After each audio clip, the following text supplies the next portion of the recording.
صلی اللہ علیہ وآلہ وسلم، تم جہاں بھی ہو مجھ پر درود پڑھو، تمہارا درود مجھ تک پہنچتا ہے۔ صلو علی الحبیب صلی اللہ علیہ وسلم صلی اللہ علیہ وسلم۔ اعوذ باللہ من الشیطان الرجیم، بسم اللہ الرحمن الرحیم۔ ذلك بأنهم استحبوا الحياة الدنيا على الآخرة وأن الله لا يهدي القوم الكافرين۔ أولئك الذين طبع الله على قلوبهم وسمعهم وأبصارهم وأولئك هم الغافلون۔ لا جرم أنهم في الآخرة هم الخاسرون۔ ثم إن ربك للذين هاجروا من بعد ما فتنوا ثم جاهدوا وصبروا إن ربك من بعدها لغفور رحيم۔ اللہ کے نام سے شروع جو نہایت مہربان رحمت والا۔ ذالک یہ، بے انہم مستحبو اس وجہ سے کہ وہ انہوں نے پسند کر لی، استحبو انہوں نے پسند کر لی، حیات الدنیا دنیا کی زندگی، علی الآخرہ آخرت پر، وَأَنَّ اللَّهَ لَا يَهْدِي اور اس لیے کہ اللہ لا یہدی ہدایت نہیں دیتا، القوم الکافرین کفر کرنے والے لوگوں کو، اولئک الذین یہی وہ لوگ ہیں جو طبع اللہ مہر لگا دی اللہ نے، علی قلوبہم ان کے دلوں پر، وسمعہم ان کے کان، وابصارہم اور ان کی آنکھوں پر، واولئک ہم الغافلون اور یہ لوگ ہم وہی غافلون غافل ہیں، لا جرم حقیقت یہ ہے، انہم فی الآخرہ کہ وہ آخرت میں ہم الخاسرون خسارے میں وہی برباد ہونے والے ہیں۔ ثم پھر، ان ربک بے شک تمہارا رب، للذین ان لوگوں کے لیے جنہوں نے ہاجروا ہجرت کی، من بعد اس کے بعد، ما فتنوا انہیں ستایا گیا، فتنوا انہیں ستایا گیا، ثم جاہدوا پھر انہوں نے جہاد کیا، وصبروا اور صبر کیا، ان ربک بے شک تمہارا رب، من بعدہا اس کے بعد، لغفور رحیم ضرور بخشنے والا ہے، بے شک تمہارا رب ضرور بخشنے والا ہے۔ یوم تأتی جس دن آئے گی، کل نفس ہر جان، تجادل جھگڑتی ہوئی، ان نفسہا اپنی جان کی طرف سے، وتوفی کل نفس ما عملت وہم لا یظلمون تو پورا دیا جائے گا ہر جان کو اس کا بدلہ جو اس نے عمل کیا اور وہ ان پر ظلم نہ ہوگا۔ ترجمہ کنز العرفان۔ یہ عذاب اس لیے ہے کہ انہوں نے آخرت کی بجائے دنیا کی زندگی کو پسند کر لیا، اس لیے ان پر عذاب ہے، اور اس لیے کہ اللہ کافروں کو ہدایت نہیں دیتا۔ یہی وہ لوگ ہیں جن کے دل اور کان اور آنکھوں پر اللہ نے مہر لگا دی، اور یہی غافل ہیں۔ حقیقت میں یہ لوگ آخرت میں برباد ہونے والے، یعنی جو لوگ دل کھول کر کافر ہوں ان کے لیے اللہ کے غضب اور بڑے عذاب کی وعید کا ایک سبب یہ ہے کہ انہوں نے آخرت کے بجائے دنیا کی زندگی کو پسند کر لیا، اور دنیا کی زندگی کو انہوں نے پسند کر لیا، دنیا کی محبت ان کے کفر کا سبب ہے۔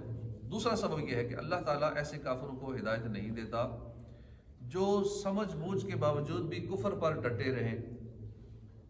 اولئک الذین یہی وہ لوگ ہیں، یعنی یہی وہ لوگ ہیں جن کے دلوں، کانوں اور آنکھوں پر اللہ نے مہر لگا دی ہے، نہ وہ غور و فکر کرتے ہیں، نہ واعظ و نصیحت پر توجہ دیتے ہیں، نہ سیدھے اور ہدایت والے رستے کو دیکھتے ہیں، اور یہی غفلت کی انتہا کو پہنچے ہوئے کہ اپنی عاقبت اور انجام کار کے بارے میں نہیں سوچتے۔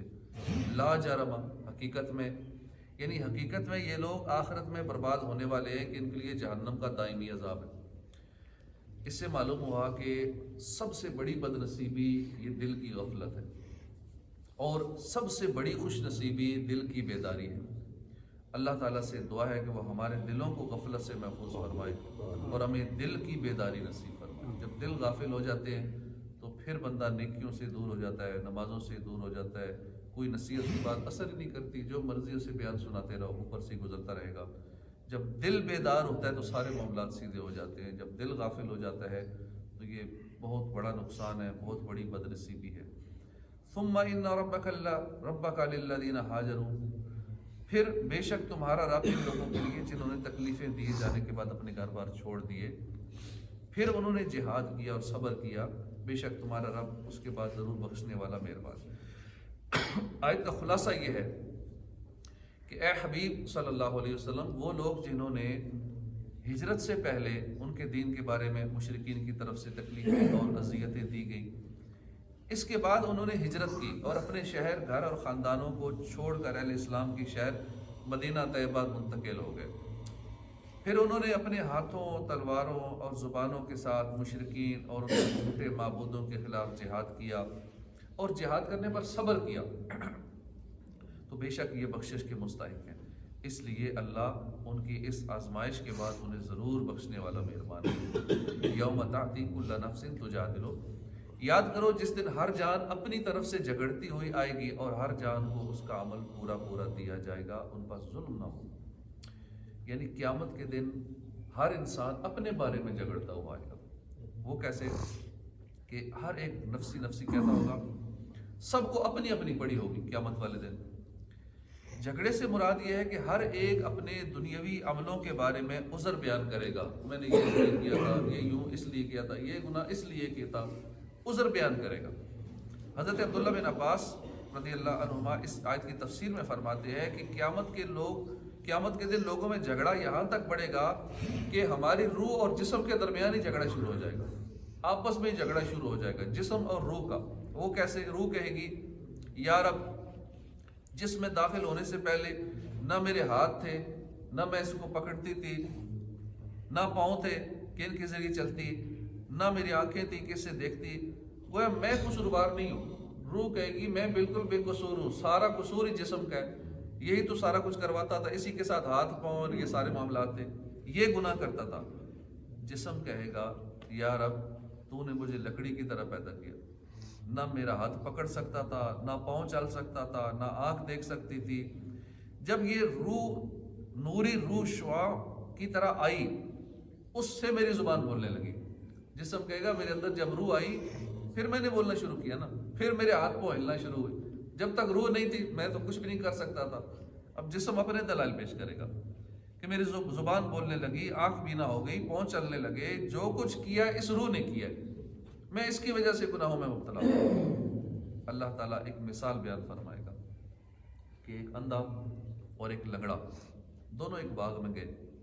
اندھے کو تو پھل نظر نہیں آتے تھے، لنگڑے کا ہاتھ ان تک نہیں پہنچتا تھا، اندھے نے لنگڑے کو اپنے اوپر سوار کر لیا، اس طرح انہوں نے پھل توڑے تو سزا کے دونوں مستحق ٹھہرے۔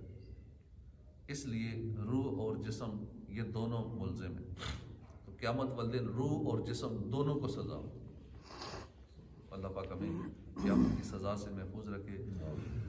قیامت والے دن ایک لمحے کا عذاب برداشت نہیں ہو سکے گا، قیامت کے عذاب کو ہلکا بھی نہیں سمجھنا چاہیے، شدید عذاب ہوگا قیامت کا۔ اللہ پاک ہمیں محفوظ فرمائے۔ اور ہم تو بہت نازک ہیں، انسان تو ذرا سا آنکھ میں ریت کا ذرہ، مٹی کا ذرہ پڑ جائے تو بے چین ہو جاتا ہے، اندر کے سسٹم میں ذرا سی خرابی آ جائے تو کیا حال ہو جاتا ہے، ٹیمپریچر کم زیادہ ہو جائے تو ہمارا کیا حال ہو جاتا ہے، تو جہنم کا عذاب کیسے برداشت ہو سکے گا۔ اللہ پاک ہمارے سارے گناہوں کو بخش دے اور ہمارے گناہوں کو نیکیوں میں بدل دے، کیونکہ جب بندہ سچی توبہ کرتا ہے تو اللہ پاک اس کے گناہ معافی فرما دیتا ہے اور گناہوں کو نیکیوں میں بدل دیتا ہے۔ صدق اللہ العظیم۔